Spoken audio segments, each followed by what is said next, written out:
ఎందుకు వస్తుంది శ్రమ, ఎందుకు వస్తుంది శాపం, ఎందుకు వస్తుంది ఓటమి, ఎందుకు వస్తుంది దరిద్రత, ఎందుకు వచ్చింది వేదన, ఎందుకు వచ్చింది వ్యాధి, ఎందుకు వచ్చింది ఊహించని ఘోరమైన శ్రమ? ఇందులో నా దోషం ఏముంది?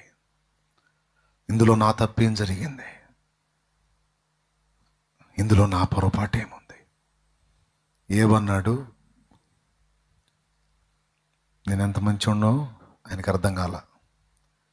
నన్ను ఆయన సభలోకి పిలిస్తే రాజులాగా పోతా, తలెత్తుకొని ముద్దాయిలాగా పోను, ఎందుకంటే ఏ తప్పు నా దగ్గర లేదు, పెద్ద మనిషిని నేను అని 40 అధ్యాయాలు దరివేశాడు.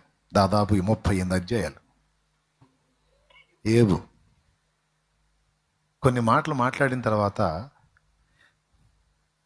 జ్ఞానమునకు మించి నేను మాట్లాడాను, నా సంగతి నాకు అర్థమైంది కనుక నన్ను నేను అసహించుకొని బూడిదలోను ధూళ్ళను పడి పశ్చాత్తాపడతానని అన్నాడు.